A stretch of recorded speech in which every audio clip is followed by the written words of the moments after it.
The Diamondbacks defeat the Cardinals by a score of 2-0 in an old-fashioned pitcher's duel. Well, there I'm Mike McDermott from the AZ Snake Pit, and we'll be recapping all 162 games of the 2022 season here on YouTube. So hit that like button, subscribe to the AZ Snake Pit YouTube channel.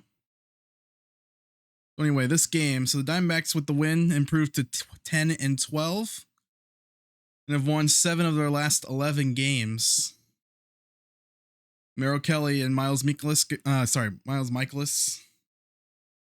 thinking it's soft-eye, but I digress.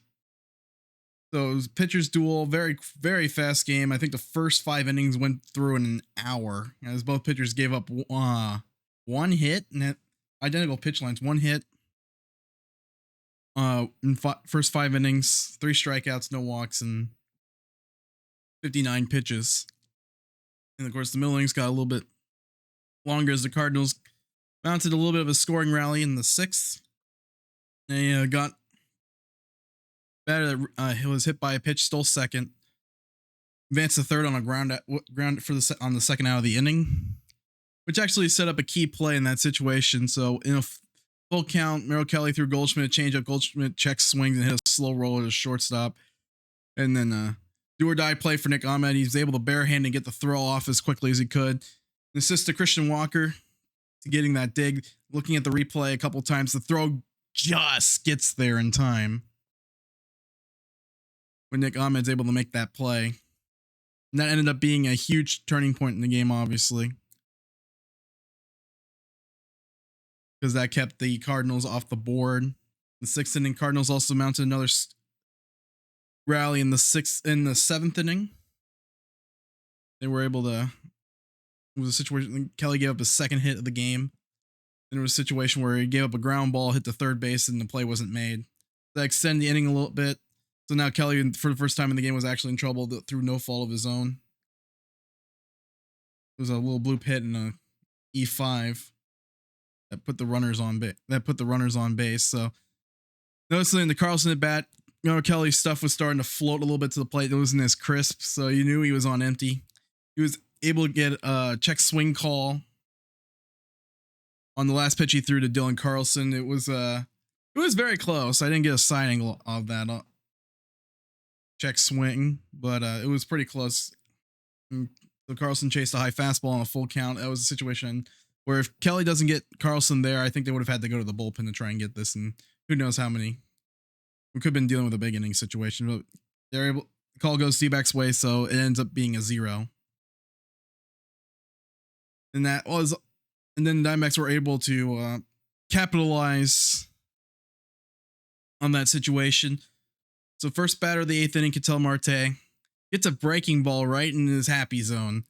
So Mikolas rolls a curveball on 1-1, about middle. Marte puts it in the little bit above the knees, in the middle of the strike zone, and Marte puts one times it perfectly and dumps it in the Cardinals bullpen. Make it 1-0. Then 2 batters later, Mikolas tried to get sneak a high fastball past Ahmed. Ahmed able to get around on that one, hit it into the Diamondbacks bullpen and left. Maybe I have the bullpens mixed up, but Ahmed was able to get out, make it 2-0. And the difference between a 1-0 and 2-0 game, when you know you have a pitcher who gives up a lot of loud contact, that's good because a solo home run doesn't beat you. That was it for the scoring between the two teams. Diamondbacks didn't really put up much in the 9th inning to try and give themselves a little bit of a buffer, but it didn't matter. The bullpen got 6 outs. Combination of Noah Ramirez getting 3 outs in the 8th inning, and then Ian Kennedy working around a walk to get getting a save. Situation where good defense definitely helped for the Diamondbacks there. Big catch by Jordan Luplow in the 9th inning, reaching up and potentially taking away extra bases from Corey Dickerson with 1 out for the second out. And Kennedy got a big strikeout of Tyler O'Neill from the previous batter. And ended up, which is fortunate, I think, because Kennedy looked a little bit rough facing Goldschmidt. The situation where, fortunately, all Goldschmidt's drives landed on the foul side of the poles. Ended up working a walk.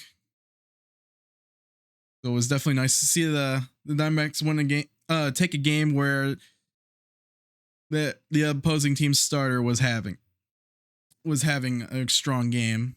They were able to hang an L on Mikolas. So the win guarantees they will not do worse than a series split. They can win the series, and the first time of the season win 3 in a row. What Peter Gammett in Major League 2 refers to as a winning streak.